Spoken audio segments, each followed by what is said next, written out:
I don't trust him for anything, right? But I'm listening to him speak there. I'm like, you know what? If more Democrats took an actual, instead of just saying it, and actually stood up for themselves. You know, you look at a guy like John Fetterman.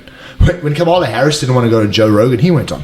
Yeah. And then you listen to the guy talking like, he's really more centrist than anything else. I think his neck was, he had a stroke or something, didn't he? So he's people perceive him to be a little bit of a loose screw, if you will. He's different.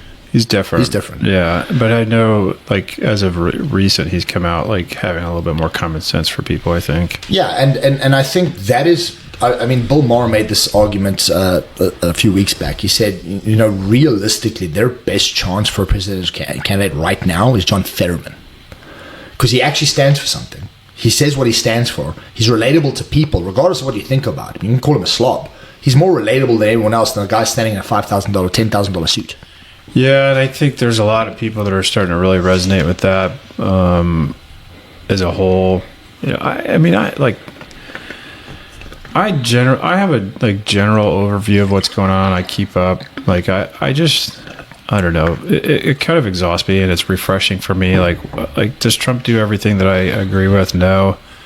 Does he do enough? Does he do enough that I go, okay, everything's running well? Yes. But honestly, what I voted for him to dismantle it all, and that's exactly what he's doing. And I'm perfectly good with it. All this fraud, waste, and abuse. Like I just saw this morning, they found a $830 million contract for surveys. Yeah. Literally a 10-question survey that AI could have done for free.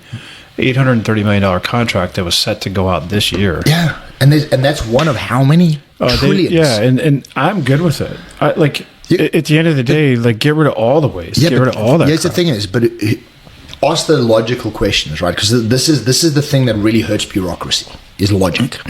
Okay. Totally. Ask the logical question. Isn't it very convenient that at the point that Elon Musk is bringing out all of these things, that all of a sudden, out of the blue, there becomes these protesters who are now violently attacking anyone who owns a Tesla? Which Bill Maher addressed that, right? Too. And you look at the layout of it, and you're like, this is orchestrated and paid for. And listen, Pam Bondi's probably going to prove it's paid for, and that some heads are going to roll. Yeah. But the point being is, it's always weird to me that when it comes on the Democrat side, they're willing to take the point of violence at every single point. Every time. You know, let's do a comparison. When, you know, Anheuser-Busch came out with their support of Dylan Mulvaney, right? That trans dude. Mm-hmm. And they came out supporting.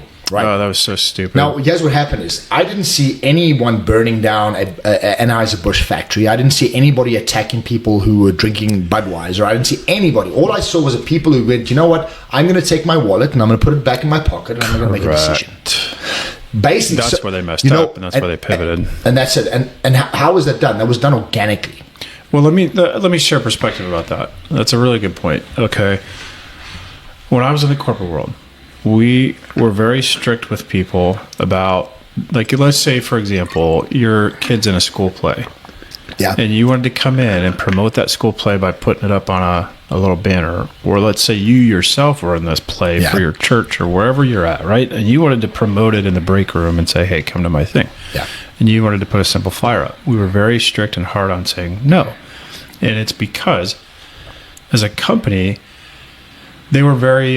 They were not for you. They are not a pro-union company. Yes. Okay? They had, you know, production facilities and drivers and all that kind of stuff, and they were not a pro-union company. And they would say, if a union representative would walk in the front door of that building, and they could at any given time, and they looked behind the counter to see that an employee had a flyer posted, they could legally say, I need to put my union flyer up. Yeah. And that's how they get their foot in the door. Yeah. Okay, so they would say no to those sorts of things. Okay, the other aspect of this is, if I came in and I wanted to promote my religious beliefs, I couldn't do it.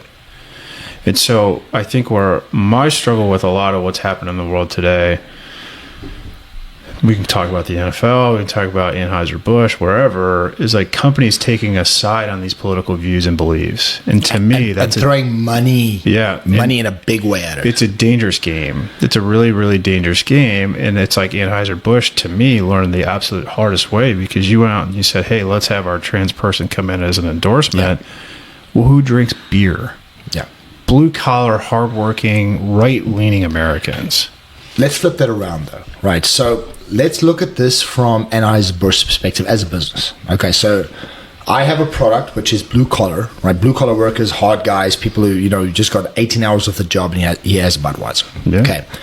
I want to now try and see if I can expand my horizons in this. So now what I'm going to do is I'm going to try and hit people who are part of the, I don't know how many letters there are, the lesbian gay community, right? Trans, whatever. I hear what you're saying, but you hurt your base. No. I'm not disagreeing with that. I'm saying someone in there, right, which was the marketing person, thought this was a good idea. But when you go down and you look at the marketing person, you'll find out that they went to a college, they're super left-leaning. Yeah. There's an underlying reason for the way they're doing that, which is what that's been happening for the last 50 years, is that you've started instilling these people in every aspect of a society. Well, like in my personal opinion, and there's plenty of case studies to prove this to be true, like education system in the United States, specifically here, that's where I've been born and raised, but all the way through college is an indoctrination system. It's 100%. creating, ideologies and beliefs. Like ideologies, beliefs, sit at a desk, pitch up, get your paycheck.